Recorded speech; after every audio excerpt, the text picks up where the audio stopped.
And I want briefly to recapitulate the lessons of that parable and then apply them to our theme, if you want God's best. You probably remember the parable. It's about a man who went out to sow seed in a field. And the seed fell on 4 different kinds of soil. First of all, some fell beside the beaten path. And because the ground was hard, beaten down by the feet of those that passed by, the seed never even entered the soil, and the birds of the air came and ate it up, and it produced nothing. The second area in which seed fell is described as rocky ground. And the seed went down a little way, and then its roots met the rock, and it started to grow up too quickly, but it had no depth of root. And so when the sun became hot, it withered, and it too produced nothing. The third kind of soil was called among thorns. And there the thorns grew up together with the seed and eventually choked it. It didn't get enough air and enough nourishment, and so it too brought forth nothing permanent of good. Then the fourth kind of soil is what is described as good ground. Now, I don't want to deal with the first 3 kinds of soil in these talks. I want to focus on what I regard as the climax of that parable, the objective to which Jesus is working, which is the good ground. I trust that I'm speaking to people whose heart is good ground. I want to read to you what Jesus said about the good ground and the seed that fell on it. And this is recorded in Matthew chapter 13, verse 23, where Jesus says this: "But what was sown on good soil is the man who hears the word and understands it. He produces a crop yielding 100, 60, or 30 times what was sown." Notice, this is the man who produces a crop. And the 2 key factors in producing a crop are these: he hears the word and he understands it. And that's true of everybody who represents the good soil. But though all the people who represent good soil bring forth a crop, there's a very important difference in the kind of crop that they produce. Some produce 100 times, some 60, and some only 30 times what was sown. In other words, for each seed sown, some produce 100 seeds, some produce 60, and some produce 30. So there are 3 levels of yield: 100-fold, 60-fold, and 30-fold. And it interests me to observe that the 100-fold is more than the sum of the other 2. The other 2, 60 and 30, amount to 90. So one kind of yield produces more than both the other 2 together. And somehow I find this a principle that runs through the Word of God.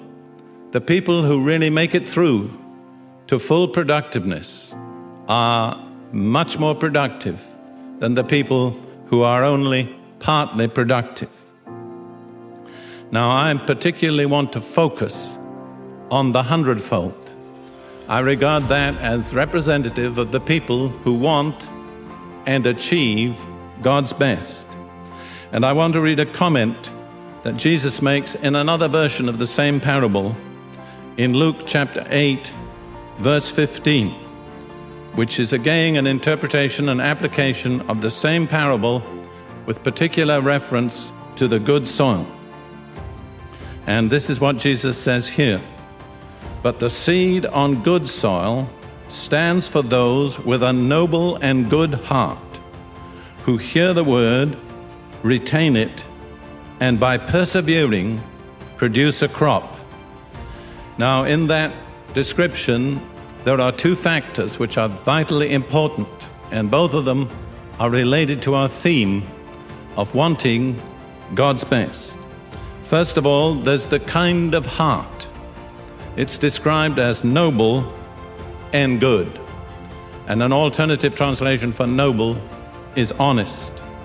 So really the first requirement is honesty, or openness, or sincerity, not covering anything up, no double dealing, no double standards. That's the first requirement. And then the other aspect of the response is a threefold response for these people. They hear the word, they retain it, and by persevering, they produce a crop. I think those three factors are extremely important, and I want to emphasize them in connection with our theme. Hearing the word, retaining it, and persevering. And I want to suggest to you, persevering is a key to the theme that we're discussing if you want God's best. The principle unfolded in this parable confronts each of us with a personal decision. And I cannot overemphasize the importance of decision in the walk of faith. So many people don't realize that the course of our lives depends ultimately on the decisions that we make, not on our feelings, but on our decisions. And the decision that confronts each one of us in the light of that parable is this: how much do I intend to produce? Will I be satisfied with 30 times? Do I intend to produce 60 times?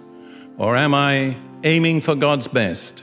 Do I intend to produce 100 times? And I want to suggest to you as you listen that you're confronted with the necessity to make this decision. The very fact that you're hearing this teaching automatically confronts you with a decision. Do you want God's best? Are you going to aim at 100-fold? Or are you going to be content with 60 or merely 30-fold? Now, what you achieve will depend on the response of your heart. I pointed out earlier that there are two sides to our relationship with God. One side is what God makes available to us. The other side is how we respond to what God makes available. And that's what's going to be decisive in your life, how you respond. And then in the parable that we looked at, in the interpretation in Luke chapter 8, we saw there were three aspects to the successful response. First, hearing God's word. Second, retaining it. And third, persevering in what you're doing.